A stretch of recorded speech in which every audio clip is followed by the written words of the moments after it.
so there's so much fog out there, or smoke. God, that stuff is horrible. Now the weather, they're saying it's gonna rain here on Saturday, so I hope. It's got to do something soon. Like I say, I've never wanted them to shut the woods down, but I think it'd be so freaking awesome to go out there and work with Stump for a while and get away from this junk equipment. My God. So I got to ask if I could, about the Sky cars, or this is a clamping car, if you ask me. Oh, 3 gears. Get some. Holy crud. Big Daddy's got the old girl wound out for everything she'll give us, huh? Anyways, are the carriages remotely operated? And then the guys in the brush remotely operate them, and I got asked about the truck drivers. So I'll get my mount, we'll get that hooked up, and we'll go into a little bit of that stuff, huh? Okay, man. Alright, so this is the bug that works the carriage. And the guys in the brush, this is exactly what they carry. And then we have a little different style in the order. Some people do, some people don't. But anyway, so it goes back, and either one of the buttons will stop and set the clamps. You go back, you clamp it, you slack the order, and then the top button is what functions the spitting the line out. So one is slow, and then you go on this one, you go tut, and it speeds it up. So you get your choker setter, and you're ready to go up on the turn. So you hit 2 on the bottom, and you go ahead on the order. He starts picking the drop line up and gets up to where you want it to be. We have what's called a smart box in the yarder. So you hit 3 in the bottom, well, that's going to close the skidding line and open the Skyline clamp. Well, with the smart box, it tells the yarder engineer that you're doing that. So you hear the you automatically back out of the throttle, and you can feel it, and then you can come back into it. And each one of the whistles that they blow, you know, that's why we use them, because when you get a whole bunch of lift like this, you can speed him up or slow him down, and you know, like I said, if you're picking the logs like that, the job for Rose when I was tending Huck, and we were picking those 300 or 400 feet in the air, you know, it takes so long. So once the logs come up and all the sway and everything's out of them, just boom, go for it.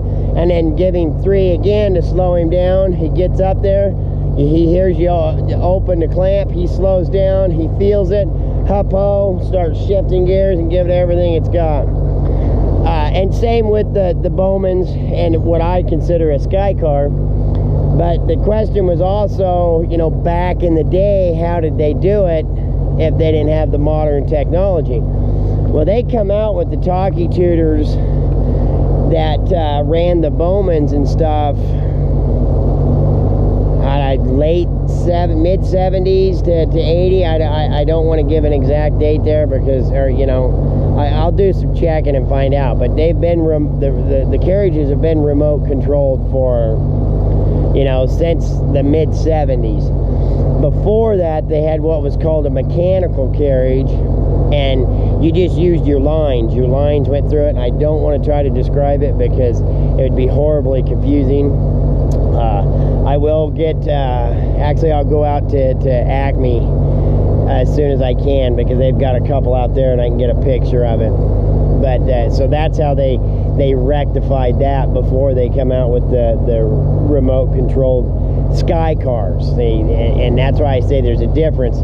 The Bowmans and the Danabos that have the self-contained drum is what I call a Sky car. And the Eagle and the Acme that have the clamps, I call them spitter cars. There's a difference. So I hope that helps. You know, any more questions like that, absolutely don't be afraid to ask. I thought we had another yarder bug. God dang it. So I could show you, you know, both of them. But the yarder bug's a little bit different, but the same principle, you know. He goes by the beeps. And Daniel Boone he's got a really cool channel too, but he commented because they got like 2 or 3 turns right up front here, and I was messing with him for not giving us the up-ho that gets them. And he said, well, I don't like it when they're that close to the landing when they give me an up-ho. And I agree with him, I do. I see exactly what he was saying. But my opinion with it is, when I was working the rigging and you were this close to the landing, when I up-hoed the yarder engineer, basically all I was doing was telling him, it's yours. I'm in the clear, I'm safe, that's all I'm doing with the turn. So if you need to pick it up or slack it down to get it to land, I'm not still functioning the carriage. So that's the only reason I would want the up-ho this close to the landing. If they're doing it for just to be jackasses, then you throw it into a high gear, slam the throttle back, make shit happen, scare the hell out of everybody, and they'll quit doing it. I've had to do that a couple of times. So I hope that helps. Yeah, I understand a little more about the radio controlled cars. I will get as much information I can about the mechanical carriages, and there are several of them. There's the Young Ironbird, MSP, Danabo Drumlock, oh boy, Christie Carriage. There's several, but so yeah, I'll get some more information on that for you.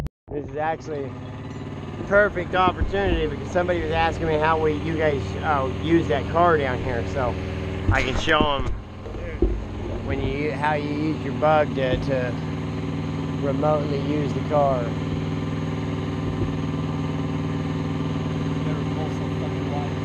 Oh God, I was watching you guys, that line coming up, I was like, Jesus. That's good.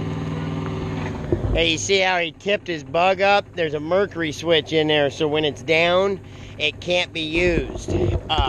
On the other one, hold this for a second, would you? This is the yarder bug here, and the reason they're called talkie tutors is when they're down, you're supposed to be able to squeeze that, and there's a microphone in the yarder, and that's how their communication was back then. And then when you tip it up, the mercury switch kicks down, and that's how it makes the tones into the chime box. Now here's that smart box I was telling you about that goes along for the car, and then this is instead of having a bug, you just have this. You only have to hit the button once.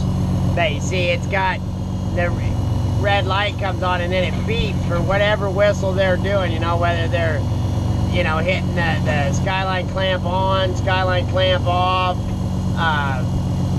slacking it, slack fast, so on and so forth. So that's why it's called a smart box. Because when you're picking a turn up, when they go from one clamp to the other, if you don't slow down or stop, it's really violent. I mean, it can just, and it'll actually pull tail holts and guy line stumps. So that's actually why that was designed, to help keep from that big jerk.